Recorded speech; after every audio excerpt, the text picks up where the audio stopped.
विदुषी की मेमोरी में उस आदमी की कोई पहचान नहीं थी। हालांकि वो आदमी देखने से शर्मा फैमिली का मेंबर नहीं लग रहा था। उस आदमी ने विधि के चेहरे की कंफ्यूजन पढ़ ली और उसकी तरफ मुस्कुराते हुए बोला, हेलो, मैं अनुज हूँ, तुम्हारे छोटे वाले चाचा का दोस्त। विधि ने उसे जवाब में वापस हेलो बोला, लेकिन वो फिर भी कंफ्यूज खड़ी रही। उसके छोटे वाले चाचा की उम्र तकरीबन 40 होगी, लेकिन ये उनका दोस्त मुश्किल से 20-21 साल का था। ये दोनों दोस्त कैसे हो सकते हैं? विधि ने अपने आप से कहा। छोटे वाले चाचा विधि की कंफ्यूजन को दूर करते हुए बोले, मिस्टर गुप्ता मेरे बिजनेस पार्टनर होने के साथ साथ एक अच्छे दोस्त भी हैं। विदुषी, थोड़ा सोच समझ कर बात करना।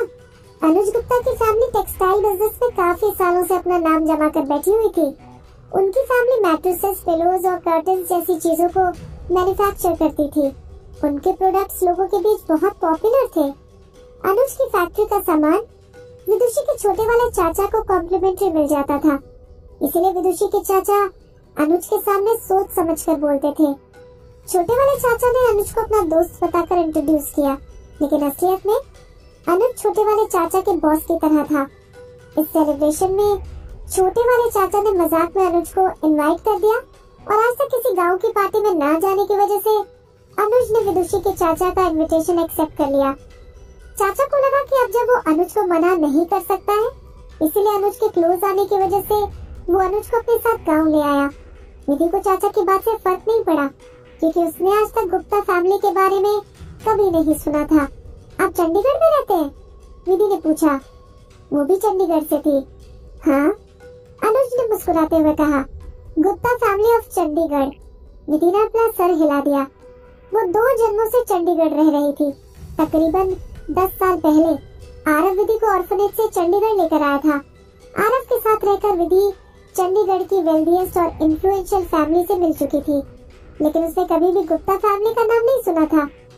विधि समझ गई थी कि गुप्ता फैमिली नॉर्मल फैमिली से हाई क्लास थी, लेकिन गुप्ता फैमिली का नाम टॉप टियर फैमिलीज में नहीं था, वरना विधि ने जरूर गुप्ता फैमिली का नाम सुना होता।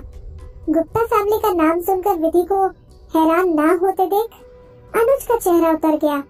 अभी रिसेंटली फेमस हुई है, लेकिन इसने आज तक गुप्ता फैमिली का नाम नहीं सुना है। वैसे भी ये छोटी फैमिली की सेलिब्रिटी ज्यादा ही अकड़ू होती है। अनुज ने अपने मन में सोचकर विधि को इग्नोर कर दिया। मिस्टर गुप्ता, अभी कुछ देर पहले आपने कहा था कि जो ड्रेस विधि लेकर आई है, उस ड्रेस को लोग पैसों से नहीं खरीद सकते हैं। इस बात से आपका क्या मतलब था?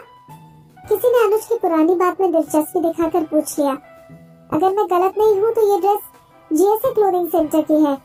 अनुज ने अपनी तेज आंखों से पैकेजिंग बॉक्स पर जीएसए कंपनी का लोगो देख लिया था।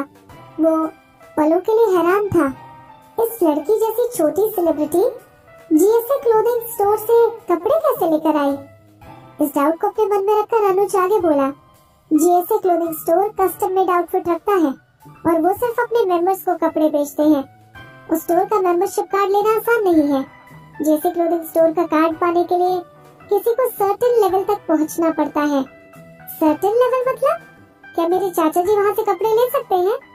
ताऊ जी की छोटी बेटी ने बिना सोचे समझे पूछ लिया। छोटे वाले चाचा अनुज के जवाब का इंतजार करते हुए अपने मन में बोले, जीएसए क्लोथिंग स्टोर कौन सा है? मैंने तो अभी तक इसके बारे में कभी नहीं सुना। अनुज ने विदुषी के चाचा की तरफ देखा। मुझे ऐसे देखने की जरूरत नहीं है। आप अपने पैसों से इन कपड़ों को कभी नहीं खरीद पाओगे। आपके जैसे बिजनेसमैन सिर्फ अपनी फैमिली में अपना नाम बना सकते हैं, लेकिन जीएसए क्लोथिंग स्टोर का कार्ड पाने के लिए आपका बिजनेस वर्ल्ड वाइड होना चाहिए। छोटे वाले चाचा हैरान रह गए और अब वो विधि को दूसरी नजरों से देखने लगे। इस छोटी लड़की ने कुछ ऐसा अचीव कर लिया है जो कि मैं नहीं कर पाया। छोटे वाले चाचा कॉन्टैक्ट और नेटवर्क बेस पर बड़े बिजनेसमैन थे। वो जानते थे कि ऐसी बहुत सी चीजें हैं जिन्हें पैसे से नहीं खरीदा जा सकता।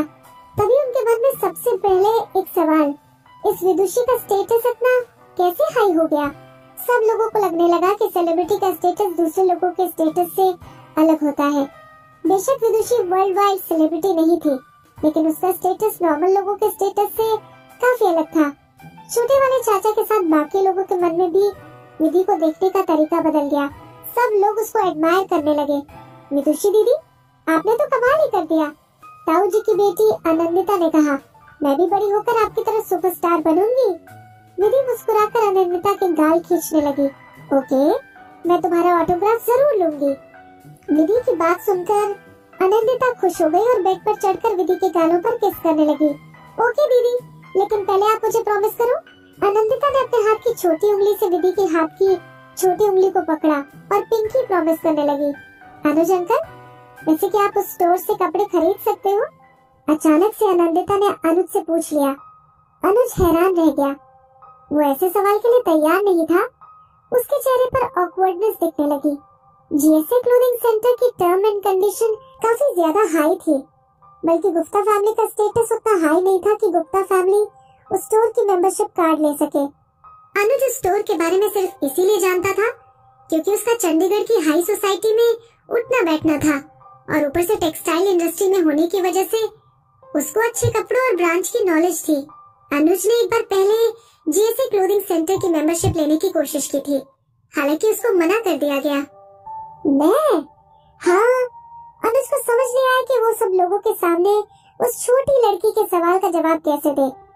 अनुज के कुछ जवाब देने से पहले छोटी वाली चाची अनन्विता की बात को पूरा करते हुए बोली। अनन्विता, तुम अपने बड़ों से ऐसे कैसे बात कर सकती हो? क्या तुम्हें पता नहीं कि अनुज अंकल कौन है? अगर विदुषी वहाँ से कपड़े खरीद सकती है तो अनुज अंकल क्यों नहीं, है ना मिस्टर अनुज? छोटी वाली चाची को बात को चटपटा बनाते हुए अनुज को देखकर मुस्कुराने लगी। अनुज झूठ और सच के बीच में फंस गया। सारे लोगों के सामने अपना सर हिलाने का फायदा नहीं था, लेकिन वो उसके अलावा कुछ कर नहीं सकता था। अनुज बात को टालते हुए अजीब ढंग से मुस्कुराने लगा। बड़ी वाली ताई जी कहाँ है? वो अभी तक यहाँ नहीं आई। अब तो डिनर का टाइम भी हो चुका है। हाँ, तुम सही कह रहे हो। मैं जाकर ताई जी से डिनर की बात करके आती हूँ। वहाँ खड़े लोगों ने अनुज के जवाब के बारे में जानना नहीं चाहा और सब लोग डिनर के बारे में सोचने लगे। अनुज के कंधे से जवाब देने का बोझ उतर गया, लेकिन विदुषी के बारे में उसका डाउट और बढ़ गया। उसके मन में सबसे पहले विधि के स्टेटस को लेकर सवाल आया। अगर मेरे जैसा आदमी जैसे क्लोथिंग स्टोर की मेंबरशिप नहीं ले पाया, तो ऐसी छोटी सेलिब्रिटी ने वहाँ से कपड़े खरीदना कैसे मैनेज किया? इसके जरूर किसी से कनेक्शन होंगे, लेकिन किससे? अनुज की नजरें विधि पर जाकर रुक गई। ये लड़की दिखने में कितनी सिंपल लगती है, लेकिन इसके चेहरे के पीछे जरूर कोई राज छुपा है। ऐसी सिंपल और सोबर लड़कियां अमीर आदमियों को अपनी तरफ अट्रैक्ट करती हैं, और ऊपर से एंटरटेनमेंट सर्कल में होने से ऐसी लड़कियों को पैसा देकर गर्लफ्रेंड बनाने वाले लोग बहुत से मिल जाते हैं। शायद इस लड़की ने ऐसे ही जीएसए क्लोथिंग स्टोर की मेंबरशिप का कार्ड पाया होगा, या फिर किसी अमीर ज़ादे ने अपना सोर्स लगाकर इस लड़की को कपड़े दिलवाए होंगे। अनुज अंधेरे में तीर चलाने का काम कर रहा था, हालांकि उसकी सोची हुई चीजों में कहीं न कहीं सच्चाई थी। विधि उसकी नजरों से बेखबर दादी से अपनी लाइफ के बारे में बातें कर रही थी। हाँ दादी, नहीं दादी, मुझे अभी कोई आदमी पसंद नहीं। मैंने तो कभी इस बारे में सोचा ही नहीं। ये लड़की जितनी शरीफ दिखती है उतनी है नहीं। अनुज की इमेजिनेशन में तेजी आ गई।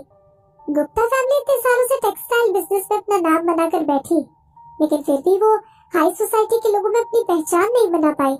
अनुज ने हाई सोसाइटी में अपनी पहचान बनाने के लिए बहुत कोशिश करी, लेकिन वो कामयाब नहीं हो पाई। जबकि उसके सामने बैठी 17-18 साल की लड़की के कनेक्शन उसके ऊपर के थे। अनुज ने सोचा कि शायद वो विदुषी का इस्तेमाल करके अपनी फैमिली का स्टेटस अपग्रेड कर सकता है। विधि को देखकर अनुज की आंखें गहरी हो गई।